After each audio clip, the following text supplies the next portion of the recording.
Hello everyone, this is Daily Developing, and today we're going to go over a problem that was asked by Microsoft. So without further ado, let's jump right in. So our today problem is we're given a clock time in this format. So they give us the hours and minutes. And so we then would need to take this and determine to the nearest degree the angle between the hour and the minute hand. So go ahead and stop the video, try to solve this problem, and then come back to me. If you haven't paused the video yet, do so now because I'm going to be going over the problem.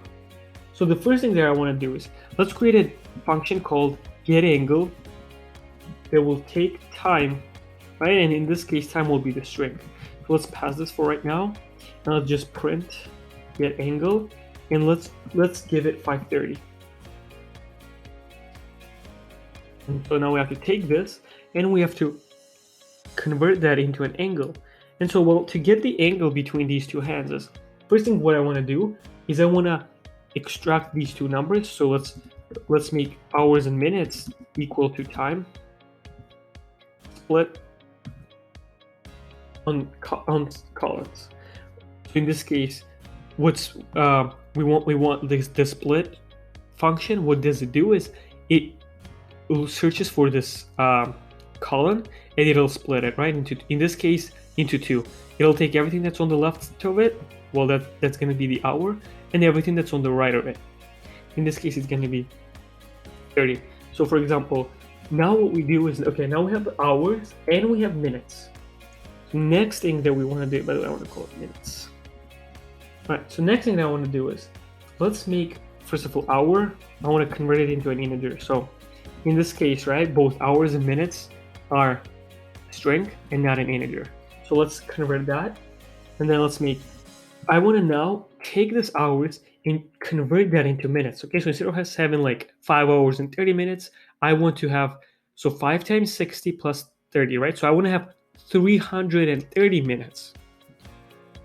So in that case, let's make minutes equals, so convert minutes to integer, and then add, so hours times 60.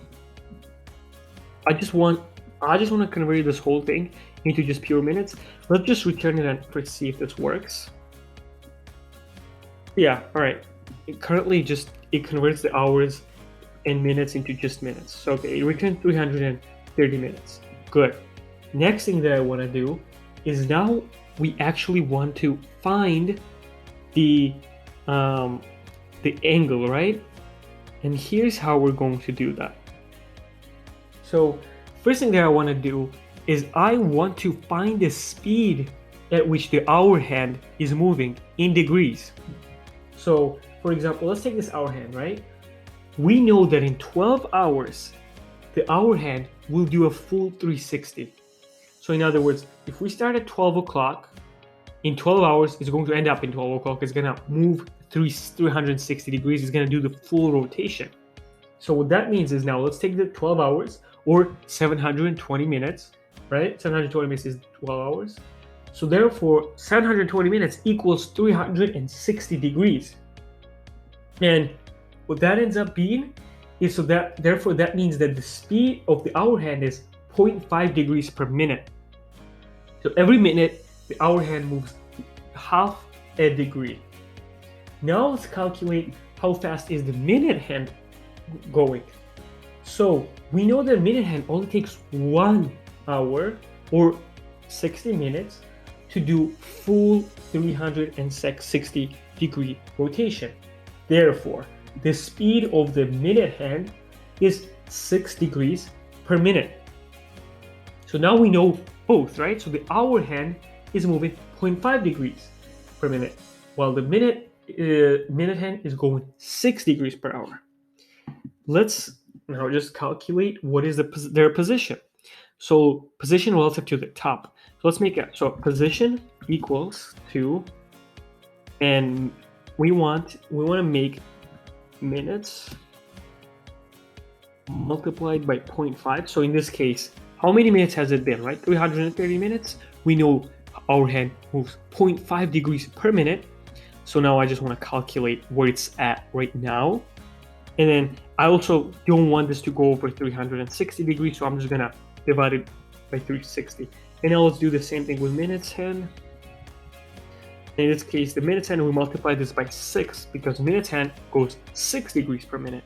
And again, we want to do the modules of 360 because we don't want it to go over 360, right? So for example, if in case of 330, right, it's gonna go above 360. So it moves more than once, right? It revolves multiple times. And let's just say if we get 365 degrees, right, that's the same thing as just 5 degrees, right? We can just get rid of this. 365 degrees equals 5 degrees. That doesn't make any difference. So that's why I'm just getting the modules of 360. So okay, now we have the position of the hour hand, and now we have the position of the minute hand. So all we need to do right now is get the angle. So the angle would be position of our minutes. Position of minutes hand, right? Position of minutes hand minus position of our hand. But this might return negative, right? So for that reason, we're gonna put absolute here. So this will make all the negative numbers positive if we get one, right? So now let's just return the angle. And let's run it and see if it works. All right, so it turned 15 degrees. Let's check, let's say 12 o'clock. This should return 0. Yep, 12 o'clock is 0. So let's try 3 to get the 90. Let's see if we get 90 degrees. All right, so at 3, it gets 90, which can make sense. At 6, it should give 180 degrees. Okay, at 9, it should give 270. So yeah, I mean, it's working. It's getting the correct degrees between the two hands. So I hope you enjoyed this video. If you did, please subscribe and put thumbs up. It helps with the YouTube algorithm. And see you next time.